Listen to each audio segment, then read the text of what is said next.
सर्वांना नमस्कार.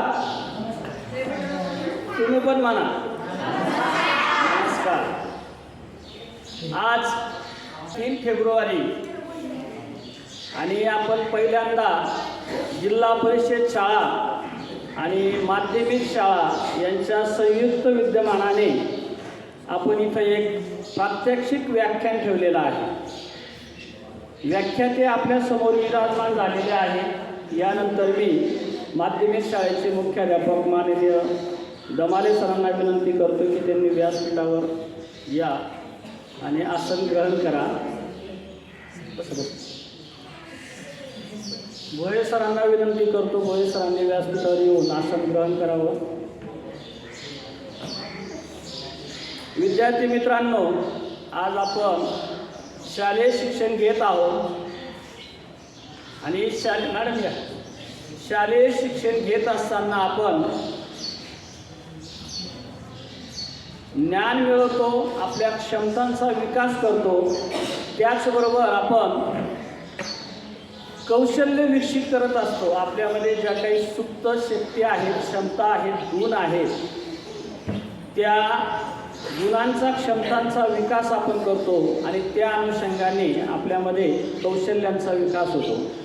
या कौशल्यांचा विकास होण्यासाठी स्वतंत्रपणे एक कार्यशाळा आयोजित करावी असा आमचा मानस होता आणि सर्व योग शक्यता पडताळून आज आपण या कौशल्य विकास आणि रोजगार या संदर्भातलं व्याख्यान आपण इथं आयोजित करू शकलो. आजच्या आपल्या व्याख्यानाची व्याख्याते आहे यमराजाचा वेश परिधान करून प्लास्टिक प्रदूषण याच्यावर जनजागृती करणारे, तसेच वसुंधरा किर्लोस्कर वसुंधरा पुरस्कार प्राप्त माननीय मिलनजी पगारे हे आज आपल्याला व्याख्याता म्हणून लाभलेले आहेत. सर्वप्रथम मी त्यांचं मनस्वी स्वागत करतो, सत्कार करतो. क्लॅप गो.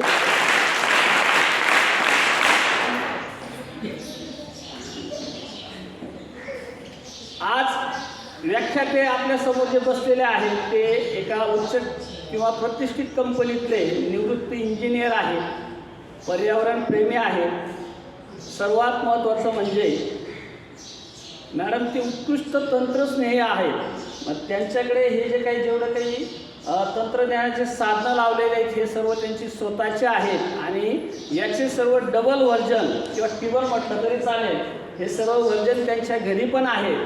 आणि मला जी काही तंत्रज्ञानाची थोडीफार माहिती मिळालेली आहे त्या माहितीचे मुख्य गुरु हे मान्य पगारे साहेब आहेत. त्यांच्याकडून मी तंत्रज्ञानासंबंधी बरीचशी माहिती घेतलेली आहे किंवा त्यांनी सांगितलेल्या सूचनानुसार तंत्रज्ञानासंदर्भात काही प्रात्यक्षिक मी करून बघितलेले आहेत. तंत्रज्ञानात ते माझे गुरु आहेत आणि असे तंत्रस्नेही गुरु व्याख्याते आज आपल्याला लाभलेले आहेत आणि त्यांचं व्याख्यान ज्या काही वेळेत असेल किंवा ते प्रात्यक्षिक पण नंतर आपल्याला करून दाखवणार आहे. आणि त्यांच्या स्वखर्चाने बघा, पाठीमागे एक नजर टाका, त्यांनी रोजगार संबंधीचे पोस्टर्स तयार करून आणलेले आहेत स्वखर्चाने. समोर आपल्या उजव्या बाजूला बघा, त्यांनी स्वतः तयार केलेलं साहित्य आहे की जे आपल्याला कंपनी मेड साहित्य वाटतं, हे त्यांनी स्वतः तयार केलेलं आहे. आणि त्यांच्या व्याख्यानातून आपल्याला या सर्व गोष्टींचं ज्ञानही मिळणार आहे. साहित्य कसं तयार केलेलं आहे त्याचं उलगडाही होणार आहे. आणि सर्वात महत्त्वाचं म्हणजे की आपण शालेय जीवनामध्ये राहून आपल्या जीवन कौशल्यांचा विकास आपल्याला करायचा आहे. आणि हे जीवन कौशल्य जसं आपण स्वतंत्रपणे शिकवत नाही, पण ही जीवन कौशल्य आपल्याला आपल्या पाठ्यक्रमातून शोधून त्या संदर्भातले प्रात्यक्षिक किंवा अध्ययन अनुभूती देऊन त्या कौशल्यांचा विकास आपण करत असतो. आणि या कौशल्यांना जोडून आपण भविष्यात रोजगार कसा मिळवू शकतो किंवा आपण स्वतःच्या पायावर कसं उभं राहू शकतो या संदर्भातलं मार्गदर्शन आपल्याला माननीय पगारे सर करणार आहेत. मला वाटतं सर की आपण आपल्या व्याख्यानाला सुरुवात करावी. आपली सर्व टीम इथं तुमचे व्याख्यान ऐकण्यासाठी सज्ज झालेली आहे आणि मी जिल्हा परिषद शाळा आणि माध्यमिक शाळा या दोघांच्या वतीने मी आपणास विनंती करतो की आपण आपल्या व्याख्यानाला सुरुवात करावी. धन्यवाद. नमस्कार मित्रांनो. नमस्कार. याच्या आधी मला तुम्ही यमराजाच्या वेशात बघितलं असेल. बघितलं का? बऱ्याच मुलांनी बघितलेलं आहे. आज तुमच्या समोर मी वेगळ्या भूमिकेत आहे. आज मी तुम्हाला कौशल्य शिक्षण, रोजगार या संबंधी काही माहिती देण्याचा माझ्या परीने प्रयत्न करणार आहे. यापूर्वी कदाचित तुम्हाला माहीत असेल की मी स्थानिक आहे. मी दिंडोरीचा आहे. मिलिंद पगारे नाव माझं तुम्हाला सरांनी सांगितलं. तर एक तुमच्यातलाच व्यक्ती तुमच्या समोर उभा आहे. पाहुणा वगैरे असं काही समजू नका तुम्ही. फक्त केवळ रोजगार आणि कौशल्य वगैरे या सगळ्या गोष्टींमुळे मला थोडंसं सूट आणि टाय वगैरे घालायला सांगितलेलं आहे. पण हरकत नाही, ही एक वेगळी भूमिका पण आपण एन्जॉय करूया. आता सगळ्यात पहिलं आपण कौशल्य बघूया. काय कौशल्य म्हणजे काय? कोण सांगतं कौशल्य म्हणजे काय? तुम्हाला माहीत आहे कौशल्य? कोण सांगतं कौशल्य? सांगण्याचा प्रयत्न करा. मी मगाशी सांगितलं ना, आपल्यामध्ये असलेल्या सुप्त गुण, शक्ती, क्षमता. कौशल्य. बरं, मुली चपाती भाकरी बनवता का? गोल येते का नकाशा होतो? बोला बोला बोलत राहा, बसू नका असे एमटी. मुलं सायकल चालवता का? काही तर मोटरसायकली पण चालवता ना? ज्यावेळी तुम्ही सुरुवात केली त्यावेळी सायकल चालवताना कशी चालवली? अडखळत चालले, धडपडत चालले. बरोबर आहे. आधी कैची, नंतर दांडीवरून, नंतर सीटावर असा प्रवास आमच्या काळात व्हायचा.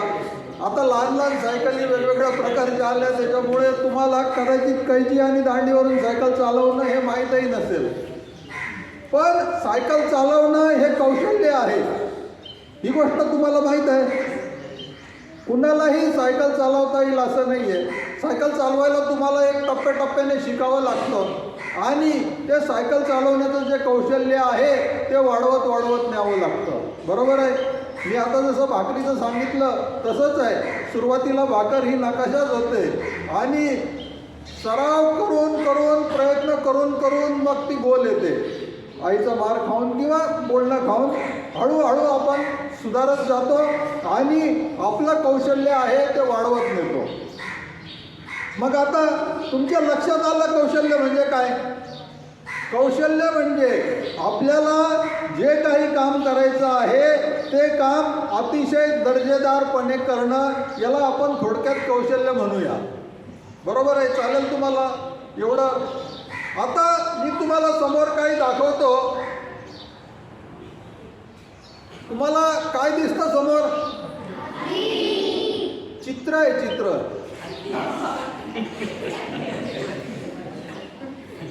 हे सुद्धा चित्र आहे.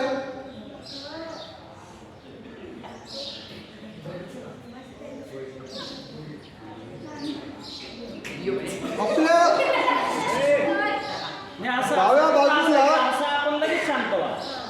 आपल्या डाव्या बाजूला काही चित्र दिसत आहेत आणि उजव्या बाजूला चित्रकार दिसतोय. आता तुमच्या लक्षात आलं काय समोर आहे? आता तुम्ही मला सांगा कौशल्य म्हणजे काय? या मुलीने ही चित्र कशी काढली असेल? Mouth and foot painting. तोंडाच्या आणि पायाच्या साह्याने काढलेली ही चित्र आहे. आता तुम्ही मला सांगा कौशल्य. एका धडधाकट माणसाकडे, व्यक्तीकडे इतकं कौशल्य असतं का? आहे. म्हणजे या मुलीला हात नसताना सुद्धा तिने किती कौशल्य अर्जित केलेलं आहे, मिळवलेलं आहे. आहे. तुम्हाला आता कौशल्याची जी लेवल आहे ती लक्षात आली. आपण आपलं कौशल्य किती लेवलपर्यंत, किती मर्यादेपर्यंत वाढवू शकतो. Hi, I am Jim. I have always performed all day-to-day activities with my feet, and yes, that includes driving.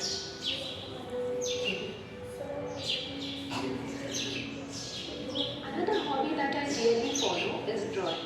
Most of all, I have always loved creating pencil sketches since I was younger. I am also a well-taught and widely experienced graphic designer and animator by profession. Since 2017, I have been a member of the association and have loved every minute of it. Being here and creating art gives me the opportunity to grow, learn, spread smiles, and most importantly, to be myself. Nothing makes me happier than submerging myself into depths of colors. Art is my home and art is my life. I would like to thank NFPA for providing me this platform to pursue my passion.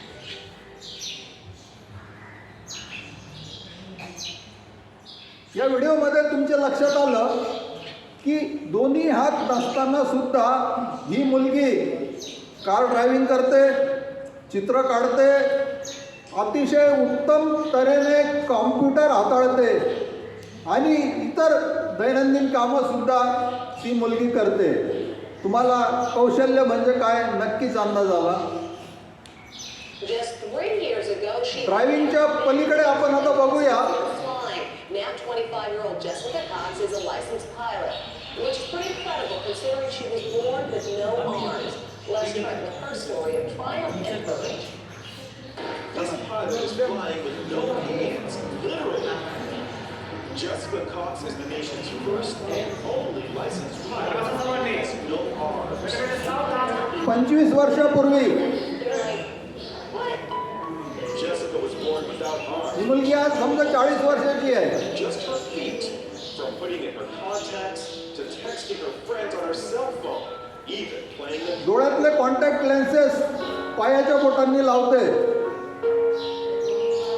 Piano वाजवते, Taekwondo. She makes a living as a motivational speaker. Black belt karate. Always had a fear of flying. So Jessica decided to face her fears head on and got a pilot's license. She talked with our Jim Beret. How is it possible to fly a plane without hands? You know, it's even hard for me to believe when I'm talking about it. You just do it. Jessica invited us up for a spin high above the Arizona desert. विमान चालवते मुलगी. Look, Mom, no दोन्ही hands. हात नाहीयेत. She showed us how she controls her plane. And I would have my right foot right here in the yoke, and my left foot here on the throttle. And I'm using my big toe to push on the push-to-talk switch. So you feel perfectly safe. I do, yes. Is there any पायाच्या बोटांनी button चालू बंद करते. an hour, just like driving a car after an hour or so, you don't even realize she has no arms. Our cameras were mounted inside the small plane to see Jessica in action. Watch as she takes off. Jessica uses her left foot to control the throttle. Then her right foot pulls out the wheel as she lifts off. It looks scary, but she does it like a pro. And watch, after she makes a picture-perfect landing, she stretches her leg and opens the cockpit windows. How's it flying? That was fun. Good for her. Doctors have never been able to come up with an explanation as to why Jessica was born without arms.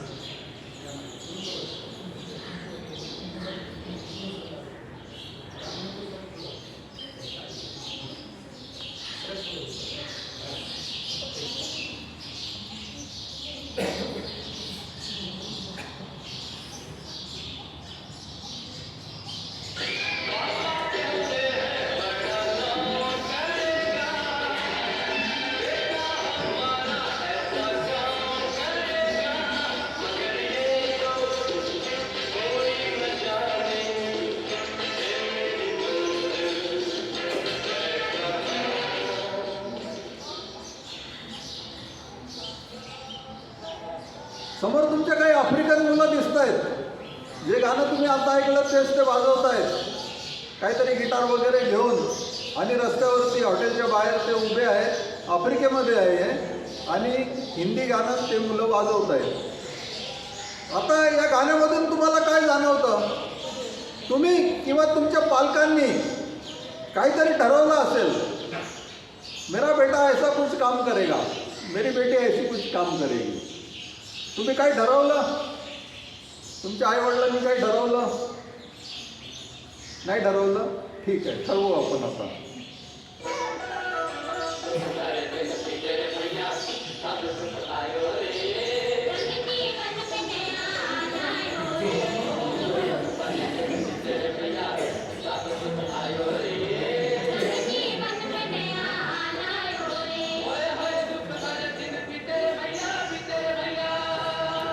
दुःख भरे दिन बीते म्हणजे काय? कष्टाचं जीवन आहे ते संपलं. कष्टाचं जीवन दिसलं तुम्हाला? अजूनही अशी परिस्थिती आहे, जिपडामध्ये टपावर बसून सुद्धा लोक आज प्रवास करतात. मी पावसात सुद्धा बघितलेलं आहे की जिपाच्या टपावरती लोक बसलेले आहेत, पाठीमागं बसलेले आहेत, चारी बाजूने लटकलेले आहेत आणि प्रवास करतायत. दुःख भरे दिन बीते रे भैया. दुसरं चित्र तुमच्या समोर दिसतंय, सुख भरे दिन आयो रे. सुख भरे दिन आयो रे म्हणजे काय? कष्टमय जीवन संपलेलं आहे. म्हणजे जी काही बिकट परिस्थिती होती ती संपली आणि आता सुखाचे दिवस दिसत आहेत या मुलीला. हा बदल कशामुळे झाला? बदल झाला की नाही? हा बदल कशामुळे झाला?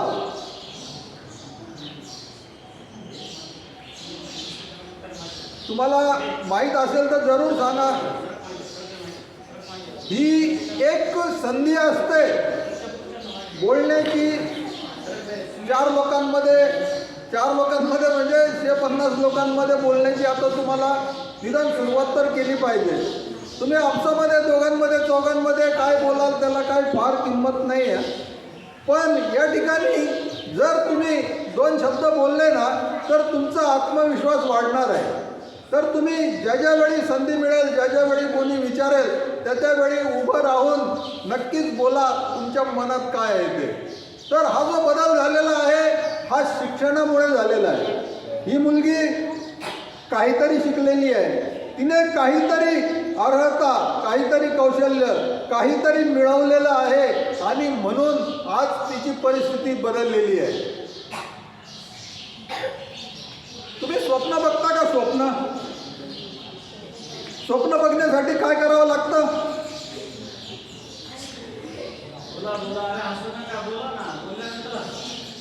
स्वप्न बघण्यासाठी काय करायचं? स्वप्न बघण्यासाठी झोपायचं. झोपल्याशिवाय स्वप्न कसं दिसेल? बरोबर ना? पण तुमच्या समोर कलाम साहेब आहेत, ते काय म्हणतात की मोठी स्वप्न बघायची असतील तर तुम्हाला झोप येऊन चालणार नाही. बरोबर आहे?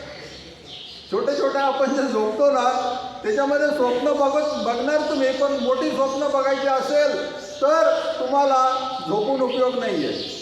आणि त्यांचं तर असं म्हणणं आहे की स्वप्ने अशी बघा जी तुम्हाला झोप येऊ देणार नाही. म्हणजे तुमची झोप उडाली पाहिजे असं स्वप्न आपण बघूया. बुलढाणा जिल्ह्यातील लोणार तालुक्यातील पिंपरी हे राजू केंद्रे यांचं मूळ गाव. आई वडील शेतकरी असून वारकरी संप्रदायाचे आहेत. त्यांच्या घरातील पहिलीच पिढी राजूच्या रूपाने पदवीपर्यंतचं शिक्षण घेत आहे. खरं तर त्यांना डॉक्टर व्हायचं होतं, मात्र परिस्थिती अभावी शक्य झालं. 12वी नंतर पदवीपर्यंतचं शिक्षण मुक्त विद्यापीठातून घेणाऱ्या राजूची निवड आज लंडन विद्यापीठात झाली. 11 साल पहले पुणे मेरे गांव से विदर्भ रीजन से आता हूँ. मेरी non for agriculture registration farmer society मेरे माँ पिताजी ने किसानी करके आलवी गाँव में, तो वो भी प्राइमरी में पढ़े हुए हैं. बट 11 मेरा पूरा स्कूलिंग गवर्नमेंट स्कूलिंग में हुआ है. उसके बाद डिस्ट्रिक्ट स्कूल में गया था, सब सोशल डिस्ट्रिक्ट स्कूल में रह चुका है. बट जब 12th के बाद मुझे IAS बनने के लिए पुणे जाना पड़ा, तो वो 400 किलोमीटर मेरे गाँव से दूर. तो आपको क्वालिटी एजुकेशन हासिल करने के लिए पुणे जैसे शहर जाना पड़ता है महाराष्ट्र में, विदर्भ एरिया से. तो तब जब मैं BA को एडमिशन एनरोल किया तो मुझे हॉस्टल्स में मिला. मुझे मेरा लैंग्वेज का रिपेयर कॉम्प्लेक्स था, मराठी में. मतलब मैं महाराष्ट्र से हूँ तो पुणे का मराठी आपको पता है. मराठी को मतलब बच्चे के बनाने की मांगे जाती है, वो हर जगह बंगला में प्रॉब्लम है, हिंदी में भी इतना है, तो वहाँ पे वो इंटीरियर कॉम्प्लेक्स था और सिस्टम ये व्यवस्था ही आपको बार बार लगाते मतलब वो फील करवाते रहती। तो लैंग्वेज का इशू, हॉस्टल का इशू कोई पहचान वाला नहीं था, म्यूजिक कोई मेंटर नहीं था उस पर 11 साल पहले, और फर्गूसन कॉलेज जैसा कॉलेज पता नहीं था। अच्छा स्कूलिंग होने के बाद भी नहीं रह पाए, तो 4 महीने में मैंने वो फर्गूसन मतलब जो मेरा मॉडर्न कॉलेज का एडमिशन था वो छोड़ना पड़ा और मेरा एडमिशन डिस्टेंस में करना पड़ा। और वहाँ से फिर मैं ट्राइबल एरिया में 2 साल काम किया, मेरे घाट जैसा एरिया में। तो वहाँ पे तो मैं जिस एरिया में काम करता था उस एरिया में एक भी बच्चा हायर एजुकेशन नहीं कर रहा था।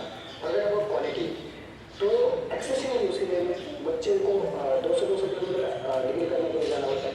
आज एकलव्य के माध्यम से हम अंडर मतलब 12th के बच्चों के बाद 12th के बाद जो अपॉर्चुनिटीज होते हैं, अंडरग्रेड के बाद जो अपॉर्चुनिटीज होते हैं, उसके लिए कैपेसिटी मिले। नॉट ओनली की वन डे वर्कशॉप, वो वन डे वर्कशॉप जैसे रेसिडेंशियल वर्कशॉप होते हैं 3 दिन का, उसमें का मकसद होता है कि अपना सोशल कैपिटल बिल्डअप कम्युनिटी में हो, और उसके बाद 3 महीने का proper in house career programme करता है, ब्लेंडेड ऑनलाइन भी ऑफलाइन भी। तो इसमें 5 सालों में हमने 1000 लोगों को ट्रेन किया है, हर जनरेशन करना और सब मार्जिनाइज कम्युनिटी से, और पूरे 700 बच्चे ये Tata institute, IIT university, IIT, IIM, DU, JUM और सेंट्रल यूनिवर्सिटीज में गए। अगर टाइम हम मीडिया, लॉ, स्टेम में हम कोशिश कर रहे हैं, तो कभी 7 बच्चों से शुरू हुआ जर्नी, आज हम 1 साल में 700 लोगों को ट्रेन करने जाए।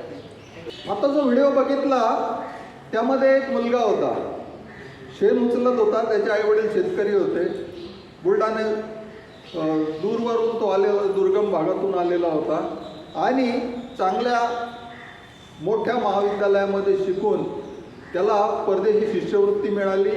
तो इंग्लंडमध्ये शिकण्यासाठी गेला, 1 वर्ष शिष्यवृत्ती घेऊन तो शिकला जे काही शिक्षण घ्यायचं, आणि आता सध्या तो सर्वसाधारण विद्यार्थ्यांना पुढचं शिक्षण घेण्यासाठी किंवा इतर ज्या काही संधी आहेत त्या मिळवण्यासाठी एकलव्य या संस्थेतून तो मदत करतोय।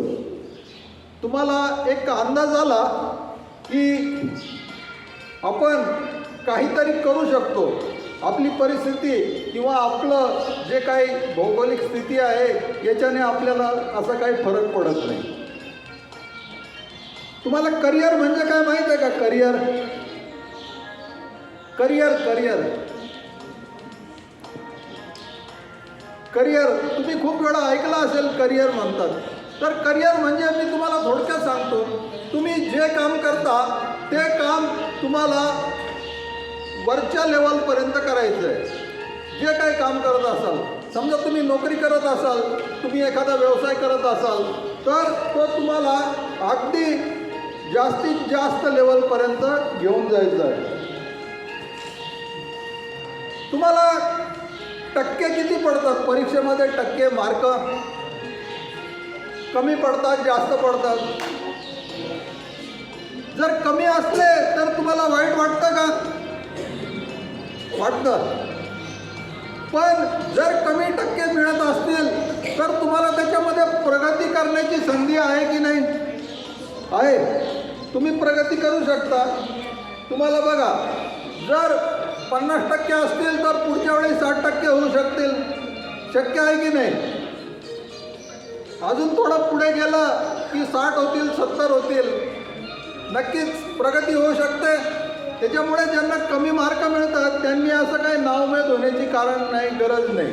आपल्याला प्रगती करायची आहे, 50 ते 60 वर जायचं, 60 वर 70 जायचं, 70 ते 80 वर जायचं, आणि आपण पुढे पुढे जायचं आहे। आपल्याला पुढे जे काही शैक्षणिक किंवा व्यावसायिक क्षेत्र निवडायचं आहे त्याच्यासाठी आपल्याकडे काही गुण असणं आवश्यक आहे। सगळ्यात पहिला गुण आपण बघूया, बुद्धिमत्ता। आपली जी काही बुद्धिमत्ता असते प्रत्येकाची वेगवेगळी असते, आणि त्याच्याप्रमाणे आपल्याला पुढचा शैक्षणिक किंवा व्यावसायिक जो काही असेल कोर्स तो निवडायचा आहे।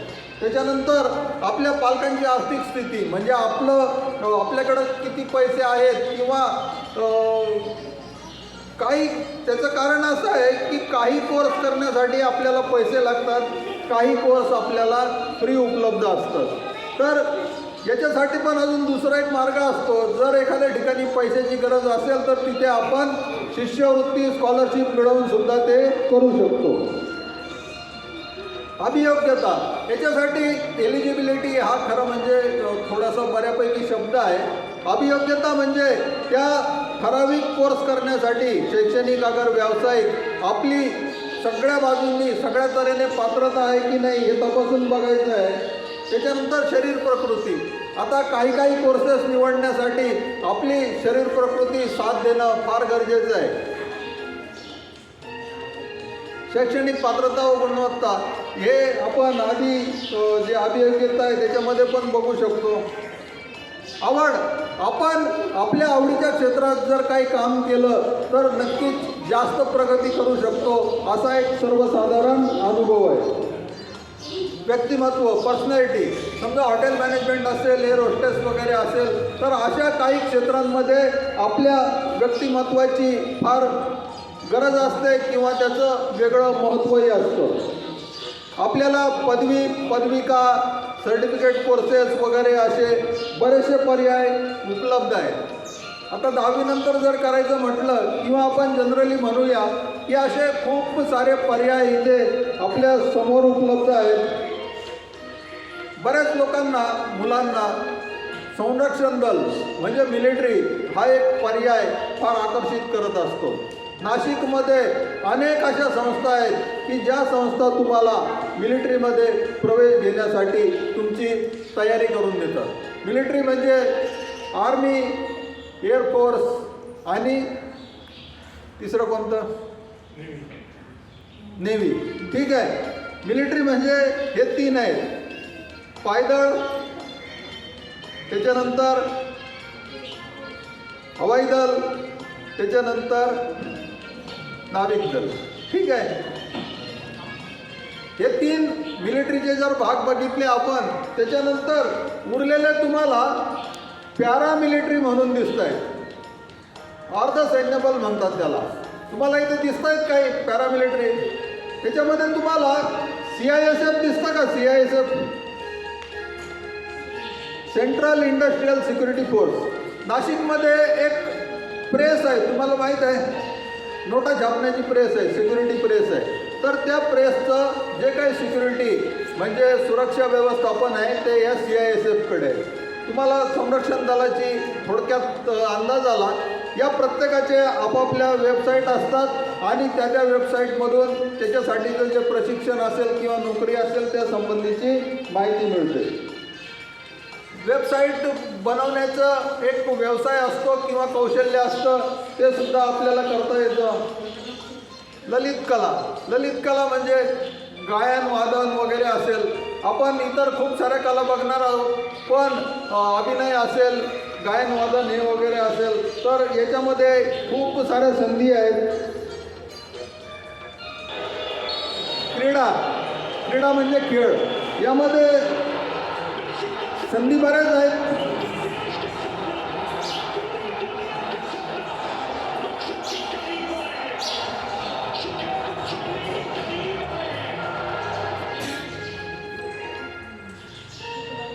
आता क्रीडामध्ये तुम्हाला लक्षात आलं सचिन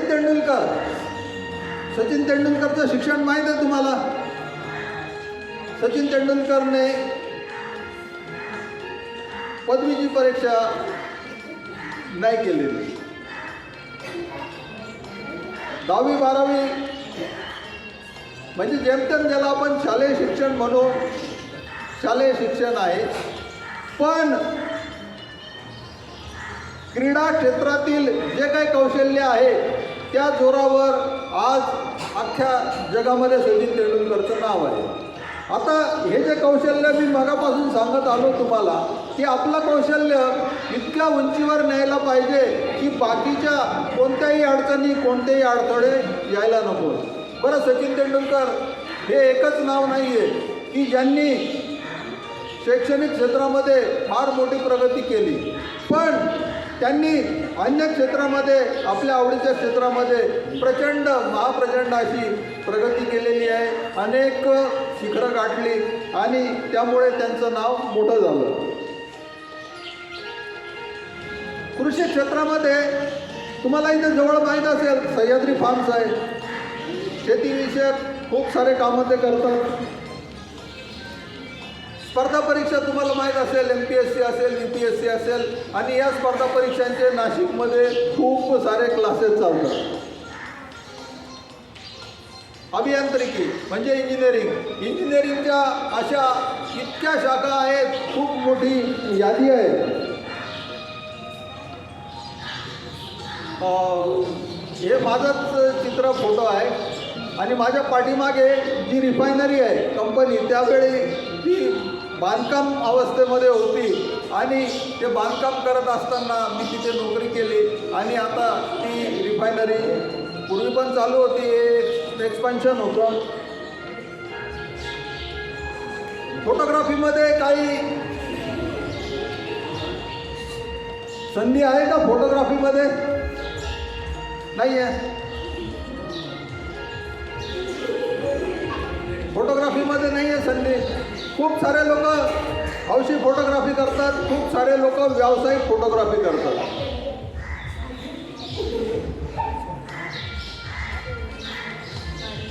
तुम्हाला माहिती आहे एक सेवा केंद्र असतं, सेवा केंद्र बघितलं? सेवा केंद्रामध्ये तुम्हाला आधार कार्ड अपडेट करायचं आहे, ड्रायव्हिंग लायसन्सला काही करायचं आहे, अर्ज करायचा, किंवा खूप सारे ऑनलाईन ॲप्लिकेशन असतात ते करायचे. तिकीट बुक करता येतं, त्याच्यामध्ये विम्याचा हप्ता भरता येतो. आणि इथे तुम्हाला किती संधी दिसत आहेत? आकडा दिसला का? 35 आहे. 35 कामं फक्त पडद्यावरती तुम्हाला दिसत आहेत, पण याच्यापेक्षाही खूप सारी कामं हे ई सेवा केंद्रवाले करतात. मेडिकल क्षेत्रामध्ये अनेक संधी आहेत.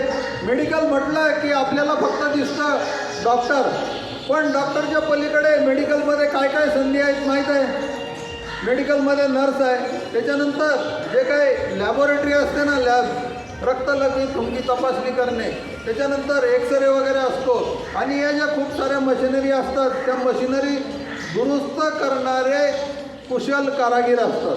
म्हणजे मेडिकलचं क्षेत्र हे आपल्या डोळ्याला समोर दिसतं, त्याच्या पाठीमागे खूप मोठ्या प्रमाणावर व्यापक असं पसरलेलं आहे. आर्टिफिशियल इंटेलिजन्स, सध्या आर्टिफिशियल इंटेलिजन्सचा ज्याला बोलबाला म्हणतो असा आहे.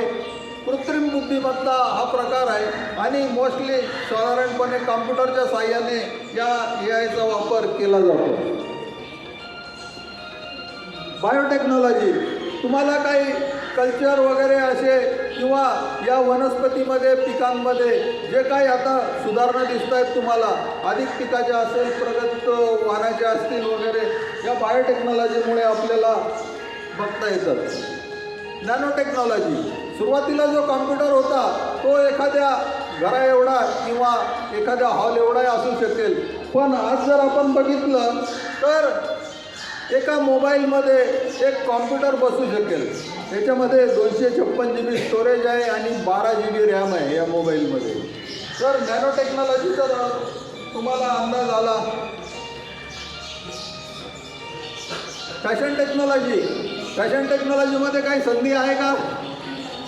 बरं, सगळ्यांना दिसतंय ना?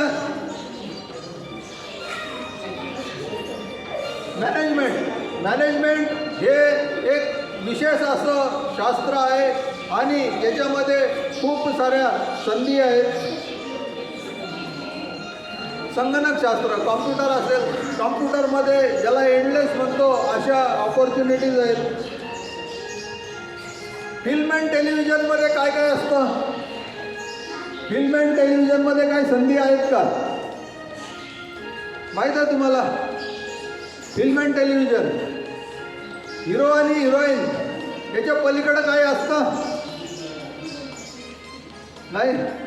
कॅमेरामन असतो, गाणारे असतात, गायक असतात, वाजवणारे वादक असतात, संगीत देणारे, कथालेखक असतात, डायलॉग रायटर असतात, नंतर ते स्पॉट बॉयपासून लाईट बॉय आणि अनेक प्रकारचे लोक या फिल्म अँड टेलिव्हिजनमध्ये कामं करत असतात.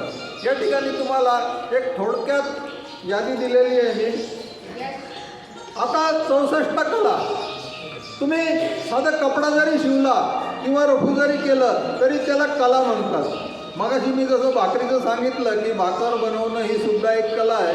तर या ज्या 64 कला आहेत या 64 कलांची यादी तुमच्या समोर आहे. आणि या कला ज्या आहेत या कला आपल्याला रोजगार देत नाहीत निव्वळ, तर आपल्याला जगण्यासाठी बळसुद्धा या कला देत असतात. एक कलाकार नक्कीच आनंदाने जीवन आपलं जगू शकतो. आहेत का? 64 आहेत. आणि शेवटचं मला वाटतं रफू करायचं आहे दिसतंय. आता 8-10 दिवसापूर्वी आपल्या जवळ बळी मंदिरच्या बाजूला पार्क साईड कॉलनीच्या बाजूला एक युवा महोत्सव झाला. माहीत आहे कुणाला? युवा महोत्सव बघितला कोणी? कोणी बघितला नाही? मी जाऊन आलो तिथे आणि भारतभरातल्या सगळ्या राज्यांमधले तरुण त्या ठिकाणी आले होते. खूप सारे स्टॉल्स तिथे लागले होते. खाद्यजत्रा होतीच, पण त्या विविध तरुणांचे सांस्कृतिक कार्यक्रम, नाच गाणी वगैरे खूप साऱ्या कार्यक्रमांची रेलचेल त्या ठिकाणी होती. बरं, त्या ठिकाणी मला महाराष्ट्र शासनाचे काही स्टॉल्स दिसले आणि त्या स्टॉल्समधून त्यांनी रोजगारासाठी ज्या काही संधी किंवा व्यवस्था महाराष्ट्र शासन आता सध्या करतं आहे त्याच्यासाठी काय कर्ज योजना आहे, काय शिष्यवृत्ती योजना आहे, सगळ्यांची माहिती त्या खूप साऱ्या स्टॉल्सवर ते सरकारच्या वतीनं जे कोणी नेमणूक केले होते ते लोक देत होते. महाराष्ट्र शासनाच्या खूप साऱ्या संधी आहेत कौशल्य संबंधी. काही कॉलेजेसची यादी आहे तुमच्याकडे. ज्यावेळी तुम्ही विचार कराल त्यावेळी तुम्हाला पटकन एका क्लिकवरती हे सगळं मिळू शकेल. मुंबई, पुणे, हैदराबाद, चेन्नई, बेंगलोर या ठिकाणी काय काय संधी आहेत ते आपल्याला ऑनलाईन मिळू शकतं. आपल्याला जर इंजिनिअरिंग किंवा मेडिकलला जायचं असेल तर आपल्याला एक परीक्षा द्यावी लागते. इंजिनिअरिंग बाजूला जाण्यासाठी JEE आहे. काय अर्जंट काम आहे? हां, घड्याळाचं काय अर्जंट काम आहे? मी फटाफट आटोपून टाकेल. मला 5 मिनिटात हे असे बटणं दाबले ना माझं फटाफट पुढे जात असतं. हे पहा, ठीक आहे.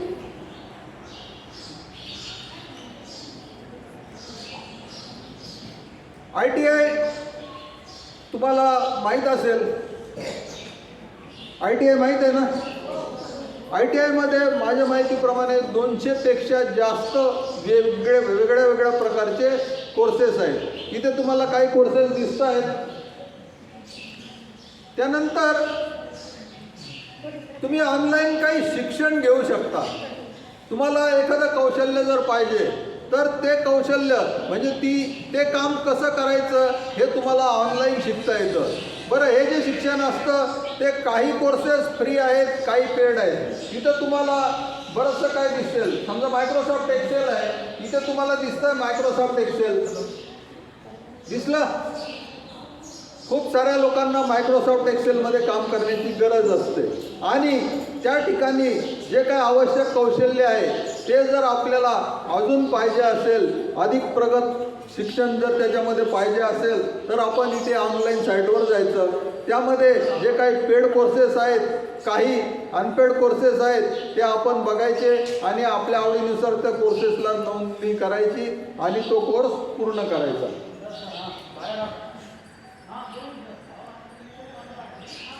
पदवी जर करायची असेल आपल्याला तर पदवी करण्यासाठी आपण अंदाज करू शकतो त्याच्यापेक्षा प्रचंड संख्येने आपल्याकडे इथे यादी उपलब्ध आहे.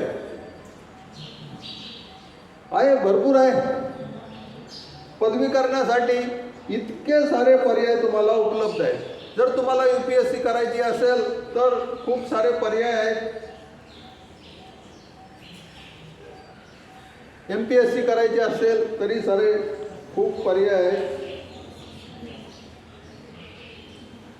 आता तुम्हाला मुख्य विषय जो होता तो कौशल्य आणि रोजगार. आता कौशल्य मी तुम्हाला दाखवलं की ज्यांचे हात नाही आहेत त्यांच्याकडे सुद्धा कौशल्य असतं. फक्त तुम्हाला नक्की काहीतरी ज्याला जिगर म्हणतो पॅशन पाहिजे आणि तुम्हाला ते काम करता येईल. मी इथे बघितलं मोहाची फुलं माहीत आहेत तुम्हाला? मोहाची फुलं माहीत आहे? या मोहाच्या फुलांपासून गुलाबजाम नाशिक जिल्ह्यामध्ये तयार होतात. माहीत आहे तुम्हाला? असं मी केवळ एक उदाहरण तुम्हाला सांगितलेलं आहे. रोजगाराच्या बाबतीत म्हटलं तर अनेक प्रकारचे रोजगार आहेत. रोजगारासंबंधी जर म्हटलं तर मी खूप साऱ्या ठिकाणी म्हणजे सगळं काही तुम्हाला सांगू शकेल असं नाही आहे, पण तुम्हाला एक जस्ट अंदाज आला की तुम्हाला शैक्षणिक क्षेत्रात आणि व्यावसायिक क्षेत्रात काय काय संधी आहे त्याची एक झलक मी तुम्हाला दाखवली. कचरा व्यवस्थापनाबद्दल जर म्हटलं तर कचरा व्यवस्थापनामध्ये रोजगाराच्या अनेक संधी आहेत. साधं कचरा वेचण्याचं जे काम आहे ना, त्या कचरा वेचण्याच्या कामातून सुद्धा रोजगार मिळतो.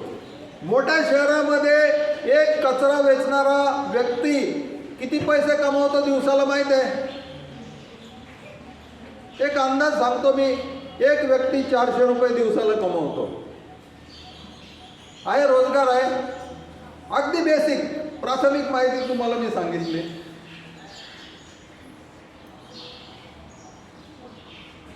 भाजी बाजारातला खूप सारा प्रचंड असा कचरा असतो, त्याचं कंपोस्टिंग करता येतं. शेतामध्ये जे काही काड्या काटक्या उरतात ना, त्याच्यापासून कॉम्प्रेस करून दाबून ब्रिकेट नावाची एक लाकडाची विटेसारखी एक ठोकळा ज्याला म्हणू तो बनवता येतो आणि तो बॉयलर फर्नेस किंवा अंतिम संस्कारासाठी सुद्धा वापरता येतो.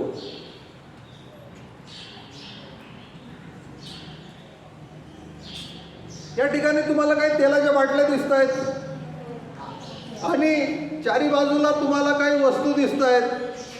या ज्या वस्तू आहेत या तेलाच्या बाटल्यांपासून बनवलेल्या आहेत. हे जे प्लास्टिक आहे हे रिसायकल करून या सुंदर अशा वस्तू बनवलेल्या आहेत. या ठिकाणी तुम्हाला जो बाकडा दिसतो, बाकडा बेंच ज्याच्यावरती मी बसलेलो आहे, माझ्या शेजारी आहेत ते आरोग्य अधिकारी आहेत बल्लार शहरचे. आणि हा जो बाकडा आहे किंवा तुमच्या शेजारी जो ट्री गार्ड दिसतोय, हे कचरा प्लास्टिक जे आहे त्याच्यापासून बनवलेल्या वस्तू आहेत. या ठिकाणी वेकोरिलाची कचरा टाकण्याची जागा आहे. या कचरा टाकण्याच्या जागेत 64 प्रकाराने कचरा वेगवेगळा केला जातो आणि हा वेगळा केलेला कचरा भंगारवाले आपल्या गरजेचा जो कचरा आहे तो घेऊन जातात, रिसायकल करून त्याच्यापासून वेगळ्या वस्तू बनवतात. आणि मी ज्यावेळी गेलो होतो 7-8 वर्षापूर्वी, त्यावेळी त्या नगरपालिकेचं उत्पन्न 1.25 लाख रुपये कचऱ्यातून होतं. याला काय म्हणतात? धनकचरा. आपण बघूया पुढे धनकचरा काय असतो. सोनं कसं मिळतं माहित आहे तुम्हाला? 3 ते 4 किलोमीटर जमिनीच्या खाली जायचं, 1 टनभर माती आणायची आणि त्याच्यातून 1 कणभर सोनं मिळतं. सोन्याचा 1 कण मिळतो. आज जर 40-42 स्मार्टफोन रिसायकल केले तर आपल्याला 1 ग्राम सोनं मिळू शकतं.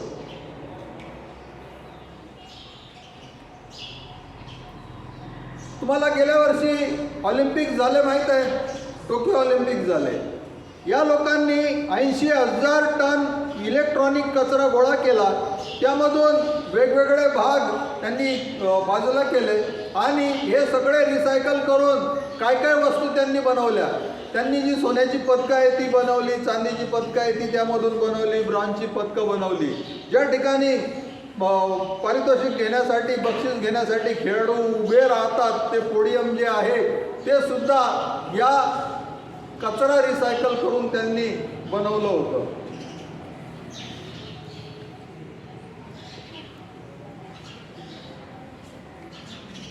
कचरा व्यवस्थापनामध्ये काय काय रोजगार आहे? हे नारळ जे आहे याच्यापासून काथ्या तयार होतो, माहीत आहे तुम्हाला? इथं बाजूला कुठे दिसेल तुम्हाला दोरी बनतायत, हे नारळापासूनच बनते. आता रोजगाराच्या ज्या काही अनेक संधी आहेत त्याच्यापैकी एक जस्ट ज्याला आपण म्हणूया झलक, ती मी दाखवण्याचा प्रयत्न केलेला आहे. तुम्हाला काही कौशल्य वृद्धी कशी करता येईल त्या संबंधी मी सांगण्याचा प्रयत्न केलेला आहे.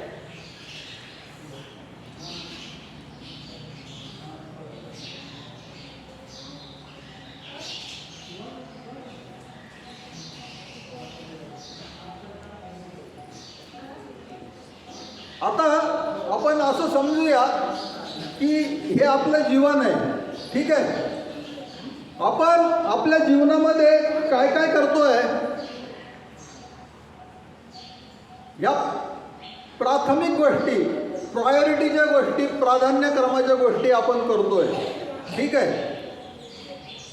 तुमच्या लक्षात येत आहे, हा गोल्फ बॉल आहे समोर. गोल्फ बॉल म्हणजे साधारण एवढा अंड्याच्या आकाराचा एक बॉल असतो आणि तो या जारमध्ये आपण भरलेला आहे. आपण असं समजूया की आपलं जीवन हे प्राधान्यक्रमाच्या गोष्टींनी भरलेलं आहे. प्राधान्यक्रम म्हणजे जे बेसिक गरजेच्या गोष्टी आहेत, अति गरजेच्या गोष्टी आहेत, ते आपण प्राधान्यक्रमाने बघूया, ठीक आहे. आता आपलं जे जीवन आहे हे प्राधान्यक्रमाच्या गोष्टींनी भरलेलं आहे आणि तरीसुद्धा इतर गोष्टींनी हे जीवन भरू शकतं. पाठीमागून काहीतरी आलं बघितलं तुम्ही, रेती असेल समजा, आता हे बॉल इथं टाकलेले आहेत त्याच्यामुळे आपण इथं रेती टाकली, वाळू असते ना, वाळू ती टाकली आणि तरीसुद्धा आपण ती वाळू यामध्ये टाकू शकतो, बरोबर आहे. आणि ही वाळू म्हणजे काय आहे, ही वाळू म्हणजे कमी महत्त्वाच्या गोष्टी आहे, कमी प्राधान्यक्रमाच्या गोष्टी आहे. तुमच्या लक्षात येतं आहे, जर आपण आपलं जीवन प्राधान्यक्रमाच्या गोष्टींनी आधी भरलेलं असेल तर आपल्याला थोडीशी जागा कमी प्राधान्याच्या गोष्टींसाठी ठेवता येईल. ही गोष्ट लक्षात आली तुमच्या. आपण आता पुढे जाऊया. आता रेतीने हा जो जार आहे हा आपण भरून टाकला, दिसला तुम्हाला. आता तुम्ही प्रयत्न करा त्याच्यामध्ये बॉल टाकण्याचा, बसेल का? मग आता तुमच्या एक गोष्ट लक्षात आली की आपलं जे जीवन आहे ते जर आपण कमी प्राधान्यक्रमाच्या गोष्टींनी भरून टाकलं तर आपल्याला जास्त प्राधान्यक्रमाच्या गोष्टींना जागा शिल्लक राहणार नाही. आता फक्त तुम्ही माझ्याकडे बघा, मी तुमच्यासारखा माणूस आहे, तुमचा शेजारी आहे आणि तुमच्यातलाच आहे, स्थानिक माणूस आहे, आणि तरीसुद्धा मी चांगल्या प्रकारचं शिक्षण घेऊन, चांगल्या प्रकारचं कौशल्य प्राप्त करून, जग फिरून आज तुमच्यासमोर 2 शब्द सांगण्यासाठी आलेलो आहे. आणि केवळ मला हाच विश्वास तुम्हाला द्यायचा आहे की तुमच्यासारखाच मी जिल्हा परिषदेच्या शाळेवर शिकलो, खाली जमिनीवर बसलो तर आम्हाला त्या काळात माती होती, क्वचित कधी सारवायला पण लागायचं, आणि तुमच्या इतके चांगले कपडे त्या काळात आम्हाला नव्हते. मी फार काही आठवण करत नाही आता त्या काळाची, पण तुम्हाला एक अंदाज येईल की मी तुमच्यासारखा जिल्हा परिषद शाळेत शिकलेलो आहे. अतिशय मेहनतीने मी माझं जे काही कौशल्य आहे ते अर्जित केलेलं आहे. या ठिकाणी डाव्या हाताला तुम्हाला दिसेल काही वस्तू बनवलेल्या आहेत. या वस्तू बनवण्यासाठी काही कौशल्य लागतं का? त्यातल्या खूप साऱ्या वस्तू या हाताने बनवलेल्या आहेत. त्याच्यानंतर तुम्हाला पाठीमागे काही बॅनर दिसतील, तर हे बॅनर बनवण्यासाठी काही कौशल्य लागतं का? कौशल्य अर्थातच 2 प्रकारचं आहे, एक सॉफ्ट स्किल आणि एक हार्ड स्किल म्हणूया आपण. सॉफ्ट स्किल म्हणजे आपण कॉम्प्युटरसारखे जे वस्तू आहेत त्यांची मदत घेऊन जे काही कौशल्य म्हणजे आपल्याला काम करतो तर त्याला आपण सॉफ्ट स्किल म्हणूया. आणि हे जे वस्तू जी प्रत्यक्ष बनवलेली आहे ती हाताने काही काम करून बनवलेली आहे तर त्याला आपण हार्ड स्किल म्हणूया. तर या दोन्ही प्रकारचे जे स्किल आहेत ते मी अर्जित केलेले आहे. मला इंकस्केप किंवा एखादं कॅडचं सॉफ्टवेअर वापरता येत नाही म्हटल्यानंतर मी ते हमखास शिकण्याचा प्रयत्न करतो. टेबलवर मांडून ठेवलेले जे काही लेझर कट केलेले शैक्षणिक साहित्य आहे त्याच्यासाठी जी काही फाईल आहे कॅडसाठी किंवा इन्स्केपसाठी जी फाईल लागते ती मी स्वतः शिकलो, स्वतः तयार केलेली आहे. आजसुद्धा मला एखादं कौशल्य वापरण्याची गरज आहे, ते मला जर येत नाही तर मी त्याच्यासाठी 100% प्रयत्न करणार आहे. आणि ते कौशल्य एकदा अर्जित केलं की त्याच्यामध्ये जास्तीत जास्त वाढवायचं कसं, प्रगती कशी करायची याचा मी सतत प्रयत्नात असतो. आता या ठिकाणी लहान मुलं पण आहेत बरेचसे. मला दिसतंय की हे सगळं हाताने बनवलेलं आहे. पाठीमागे माझं पोस्टर पण आहे, नंबर आहे, डिटेल्स आहे. इथे जर समजा आपण हे टाटे असे हाताने फिरवले तर आपल्याला हे लहान मुलांना ज्यांना गरज आहे त्यांना घड्याळ शिकवता येतं. शिकता येईल का? बरं, घड्याळ दिसायला कसं सुंदर आहे. आणि हे जी काय कला आहे ही कला तुम्हाला अर्जित करण्याची गरज आहे.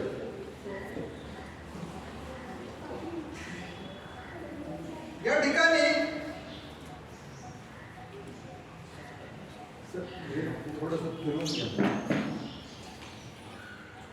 या ठिकाणी तुम्हाला एक 14 खडीचा तक्ता दिसतो का? आणि असे सगळे अक्षर आहेत क पासून पर्यंत या ठिकाणी तुम्हाला दिसतील. हे पहिल्या घरात जर ठेवलं तर अक्षर वाचूया आपण. काय झालं? आता या ठिकाणी असं पुढे पुढे हे सगळं आपल्याला 14 खडी वाचता येईल.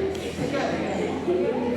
या ठिकाणी हे जे साहित्य आहे हे मोठ्या मुलांसाठी आहे. क अधिक ब कंसाचा वर्ग आहे आणि तो अ अधिक ब कंसाचा घन आहे.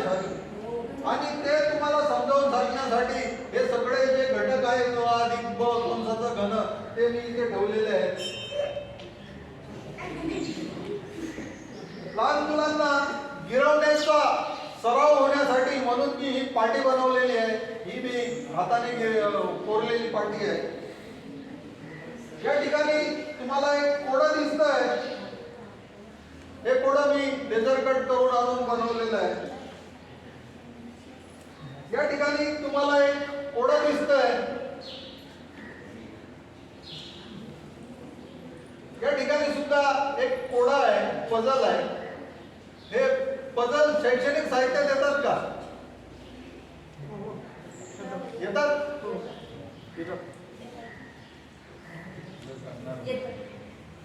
या ठिकाणी तुम्हाला एक कोडा आहे आणि हा जो छोटा चौरस आहे, स्क्वेअर आहे, तो आपल्याला या फ्रेम मध्ये बसवायचा आहे. या ठिकाणी पायथागोरसचा सिद्धांत समजून सांगण्यासाठी एक पझल बनवलेला आहे, कोडं बनवलेलं आहे.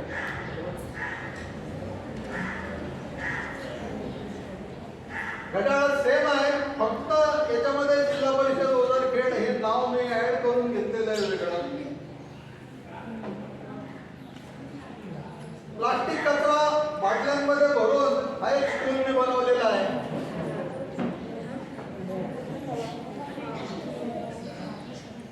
या ठिकाणी पायथागोरस सिद्धांत आहे. अ वर्ग अधिक ब वर्ग बरोबर क वर्ग. जर आपण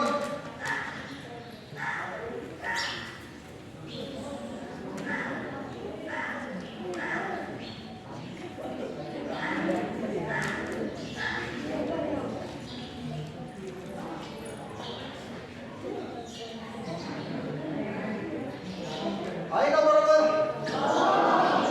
आधी क वर्गामध्ये सगळी मोरी होती आणि ती सगळी मोरी आता क वर्ग आणि ब वर्ग या भागात आलेली आहे.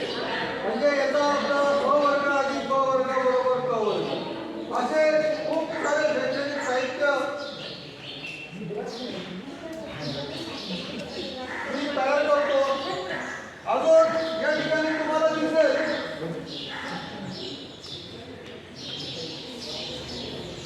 काटकोन त्रिकोणाचा कोन आणि बाजू आपल्याला प्रत्यक्ष मोजता येतील, बघता येतील असं हे शैक्षणिक साहित्य आहे. आणि हे साहित्य मी कालच बनवलेलं आहे. इथे तुम्हाला डिग्री प्रोटेक्टर दिसतोय, कोन मापक दिसतोय. हा कोन मापक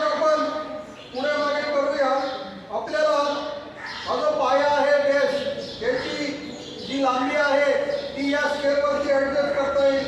आपल्याला उंचीचा एक स्केल आहे आणि कर्ण जो आहे हायपोटेन्यूस त्याचा सुद्धा एक स्केल आहे. आपल्याला या तिन्ही बाजू मोजता येतील आणि सोबतच जो काही अँगल आहे कोन आहे तो सुद्धा मोजता येईल. आणि हे शैक्षणिक साहित्य शक्य तितकं अचूक बनवण्याचा मी प्रयत्न केलेला आहे आणि वर्किंग मॉडेल हे आहे. अशा प्रकारचं विविध असं काम मी करत असतो. या ठिकाणी जे पोस्टर तुम्हाला दिसत आहेत या पोस्टरसाठी नाशिक जिल्ह्यामधील शैक्षणिक संस्था आणि व्यावसायिक संस्था यांची जी काय माहिती आहे म्हणजे त्यांचं नाव पत्ता ते त्यांच्याकडे उपलब्ध असलेले कोर्सेस वगैरे हे सगळी माहिती मला एका शिक्षकांनी दिली आणि त्या माहितीच्या आधारे मी हे सगळे बॅनर बनवले. आपल्याला एक प्रात्यक्षिक करायचं आहे. कोण येतं पुढे? कोण येतं पुढे? कोण येतं पुढे? प्रात्यक्षिक करायचं आहे. पल्लवीचा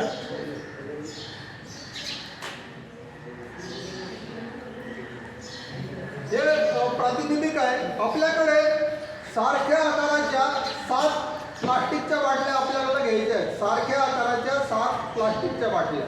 ठीक आहे. आपल्याकडे काही प्लास्टिक कचरा असतो का? काय काय कचरा असतो प्लास्टिकचा? काय काय असतं? आपण फक्त सुका आणि पातळ प्लास्टिकचा कचरा घेणार आहे. ठीक आहे. सुका आणि पातळ प्लास्टिकचा कचरा हा कचऱ्याच्या ढिगाऱ्यामध्ये खूप मोठ्या प्रमाणावर असतो. आता तुम्हाला आठवत असेलच की 2019 साली ओझरखेड गावाने एक फार मोठं काम केलं होतं की अख्ख्या गावातला प्लास्टिक कचरा गोळा केला. त्याच्यामधला जो काही सुका आणि पातळ प्लास्टिक कचरा होता तो वेगवेगळा करून अशा बाटल्यांमध्ये भरला आणि त्याची भिंत बांधलेली तुम्हाला आजही ती आठवण देते. आपल्या या बाटल्यांची जी झाकणं आहेत ती आपण या लाकडावरती नटबोल्ट लावून अशी घट्ट केलेली आहे.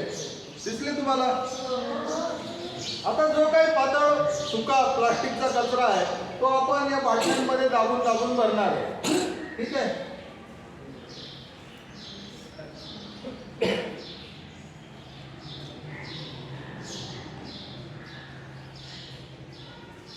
अजून यायचं कोणाला?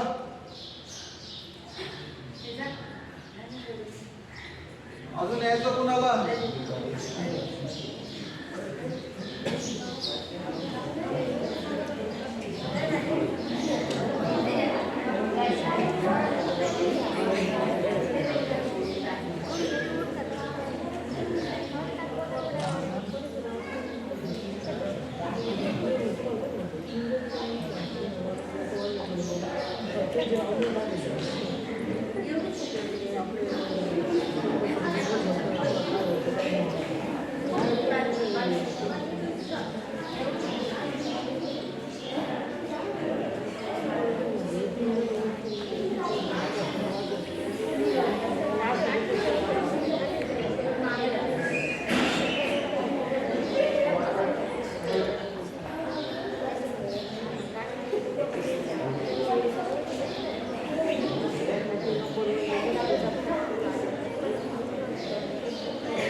प्लास्टिकच्या बाटल्या होत्या. थोड्या वेळापूर्वी आपल्याकडे प्लास्टिकचा कचरा होता. पण अतिशय कमीत कमी वेळेत आणि कमीत कमी श्रमात. बरोबर? किती वेळ लागला? कमी वेळ. मेहनत किती? थोडी लागली. काहीकडचा डोंगर तिकडे गेला. कमीत कमी वेळेत आणि कमीत कमी श्रमात आपण एक कामाची वस्तू बनवलेली आहे. कामाची वस्तू तयार झाली. काय बनवलं आपण? वापर करायचा.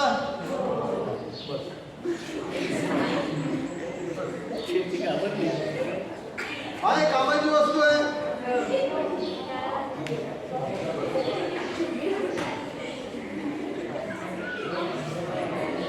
आणि हा टूल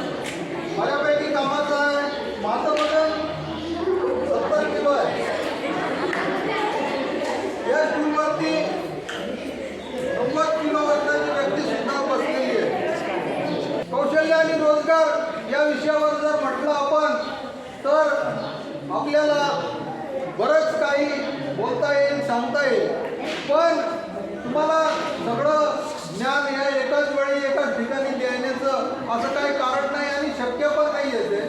हे फक्त एक चेतना जागवणं म्हणतो आपण, स्पार्क ज्याला ढिंगी म्हणतो, किंवा ज्योत जलाने का काम आहे, ज्योत से ज्योत जलाते चलो. तर अशा प्रकारे आपण इथून पुढे जे काय आपलं कौशल्य आहे ते वाढवत कसं नेणार याचा विचार करूया. आणि कौशल्य जर असेल आपल्याला तर आपल्याला रोजगाराची कमी नाही आहे. तुमच्या घरामध्ये काही किरकोळ मोरीचं किंवा भिंत बांधायचं छोटंसं काम आहे. तुमच्या गावामध्ये 4 गवंडी आहेत, ABCD, वेगवेगळ्या क्वालिटीचे लोक आहेत. तुम्हाला माहीत आहे कोणत्या क्वालिटीचे लोक असतात. तर A क्वालिटीचा जो माणूस आहे, B क्वालिटीचा माणूस आहे, C क्वालिटी आणि D क्वालिटी, असे 4 गवंडी आहेत. तर या 4 लोकांपैकी तुम्ही तुमचं काम करण्यासाठी कोणाला बोलवाल?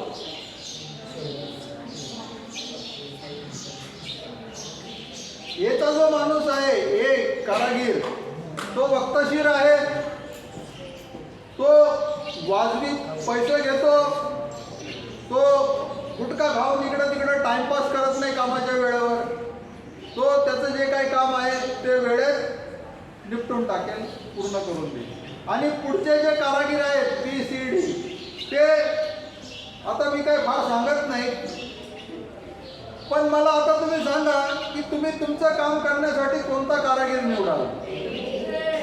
हे कारागीर निवडण्यामागे तुमची जी भूमिका आहे तीच भूमिका तुमचं काम दुसऱ्या कोणी निवडावं याची असणार आहे. लक्षात आलं तुमच्या? जसं तुम्ही त्या कारागिराला निवडाल तसं तुम्हाला सुद्धा उद्या कोणीतरी निवडणार आहे, बरोबर आहे. आणि त्या ठिकाणी तो जो माणूस आहे निवड करता, तो हे सगळे जे काही गुण असतात आपल्याला गरजेचे ते तुमच्यामध्ये शोधणार आहे. आणि हे गुण वाढीस कसे लागतील हे तुम्हाला बघायचं आहे, आतापासून बघायचं आहे. आजचा जो काही म्हणजे सेशन होता आजचं, त्याच्यामध्ये कौशल्य आणि रोजगार या 2 महत्त्वाच्या विषयांवरती आपण बोलण्याचा प्रयत्न केलेला आहे. आपल्या जवळच सुरगाण्याला मोपाडा नावाची एक अनुदानित आश्रमशाळा आहे. त्या शाळेमध्ये लर्निंग बियॉन्ड हा एक उपक्रम चालतो आणि त्या शाळेचे विद्यार्थी प्रत्यक्ष शेतावर जाऊन शेती म्हणजे त्या शेतकऱ्याशी बोलणार, शेती कशी करतो, तिथं पीक कसं लावतो, त्याला पाणी किती लागतं, त्याला काय काय जे काय गरजेच्या गोष्टी आहेत ते मुलं विचारतात. तो तयार झालेला माल मार्केटिंग कसा होतो, बाजारापर्यंत कसा जातो हे मुलं विचारतात. त्यांची मुलं प्रत्यक्ष कुक्कुटपालन केंद्रावर जाऊन तिथे कोंबड्यांचं समोर डोळ्याने बघून त्या माणसाला विचारतात की बाबा त्या कोंबडीचं हे काय ते काय, त्याच्यावर रोग पडतो का, त्याचं अंडं कसं, त्याचं बाजार व्यवस्थापन कसं. त्यांच्या मुलांनी ST स्टँडवर जाऊन आगार व्यवस्थापकाशी चर्चा केलेली आहे की STचं व्यवस्थापन कसं चालतं, STच्या फेऱ्या कशा चालतात, STचं आर्थिक गणित कसं असतं. त्यांनी बँकेत जाऊन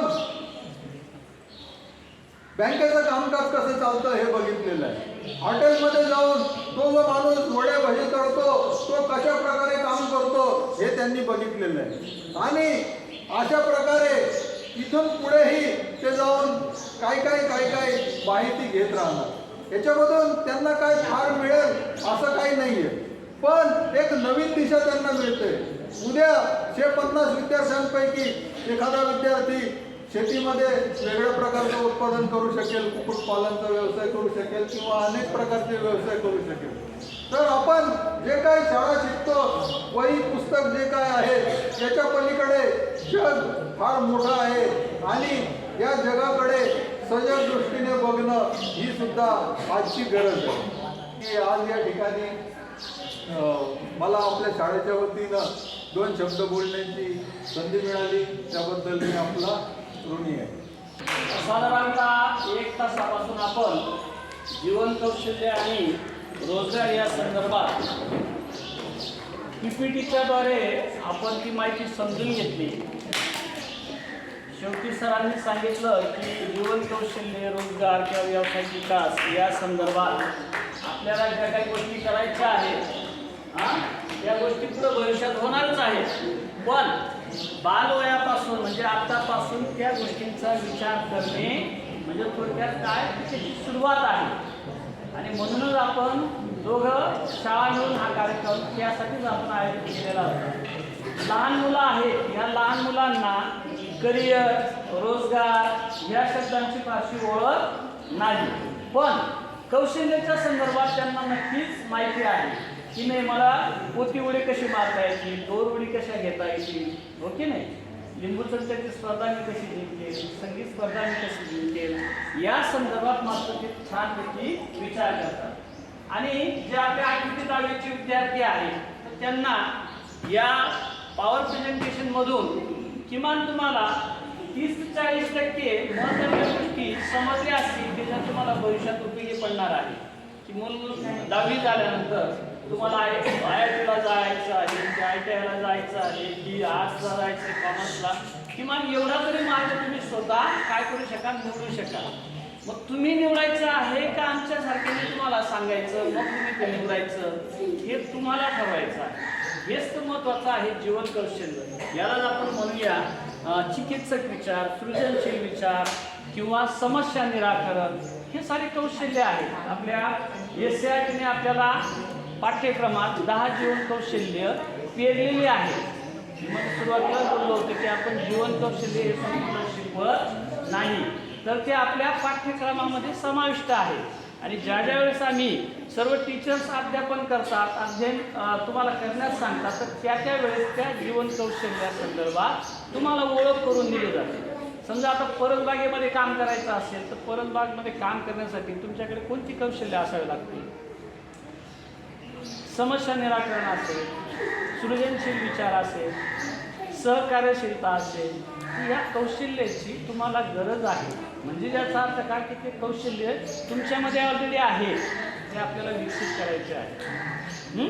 तर या संदर्भात मान्य पगारे सरांनी तुम्हाला ही माहिती दिली. जरी तुम्हाला फारशी ती समजली नसेल तर तुम्हाला हे मात्र नक्की कळलं की आपल्याला मोठं होऊन काय करायचं आहे.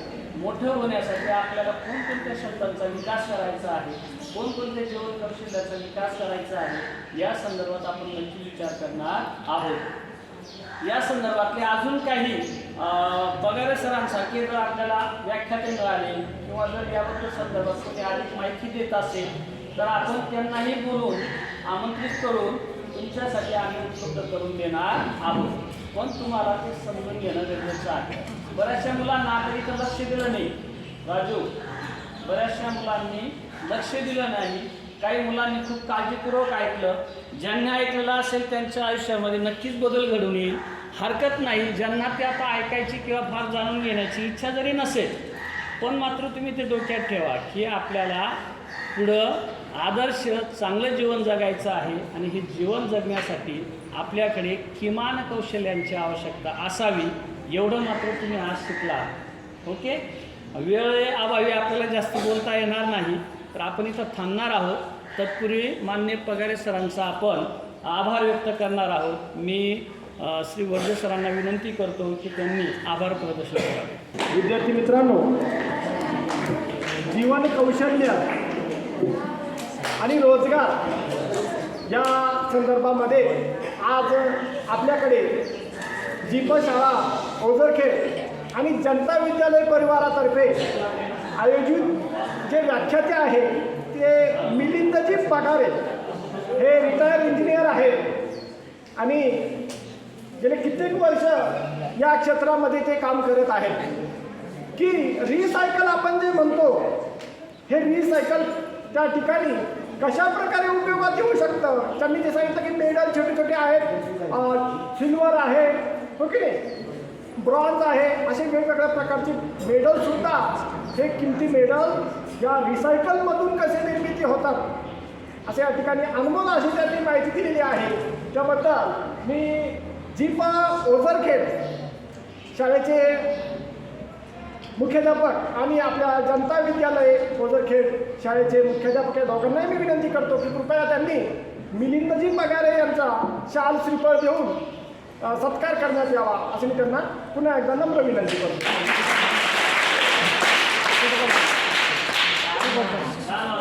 मिलिंदजीचे पगारे यांनी सत्कार स्वीकारावा अशी मी दोन्ही परिवारातर्फे विनंती करतो.